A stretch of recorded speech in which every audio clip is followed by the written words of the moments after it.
Despite all progress and development, poverty remains a devastating and international problem. SDG 1 refers to the commitment to end poverty in all its forms by 2030. It is based on the principle that all people everywhere should enjoy a basic standard of living. Poverty is a multifaceted notion, which is not easy to define and to evaluate. In 1995, the United Nations has defined poverty as a condition characterized by severe deprivation of basic human needs, including material, food, safe drinking water, sanitation facilities, shelter, and non-material aspects, education and information, for example. There are three different perspectives on poverty. The income perspective. It indicates that a person is poor if his or her income is below the poverty line. According to the World Bank, extreme poverty refers to earning less than $1.90 per day. The basic needs perspective. It goes beyond the income perspective to include the basic material necessities of life, such as clean water, nutrition, sanitation, healthcare, shelter, clothing, to prevent individuals from falling into poverty. This perspective raises questions such as, how much do we need? Do we all have the same needs? And finally, the capability or empowerment perspective. Unlike the basic needs approach, which is a consumption-oriented approach, the capabilities approach is people-focused.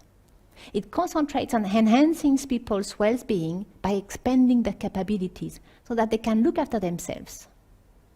It is about empowering people to get out of poverty and thereby meet their basic needs.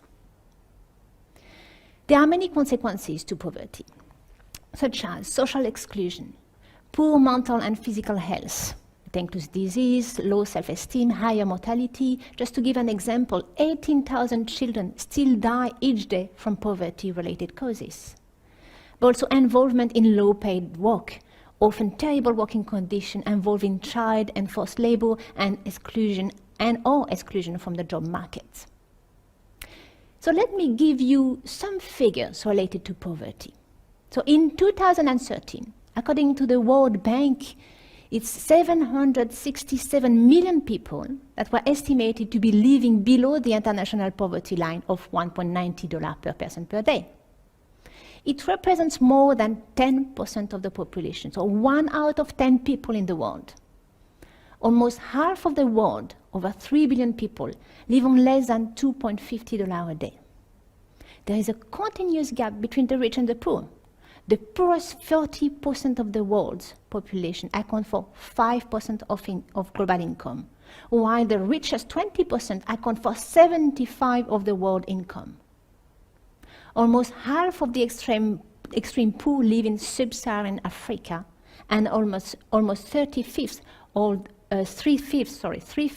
of the world's extreme poor are concentrated in just 5 countries: Bangladesh, China, the Democratic Republic of Congo, India, and Nigeria.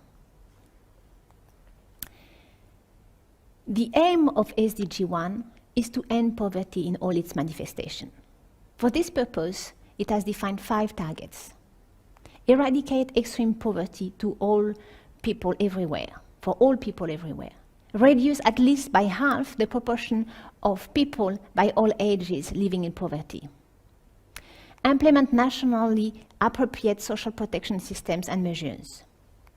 Ensure equal rights to economic resources, basic services, ownership, and technology. And finally, build resilience to climate-related extreme events.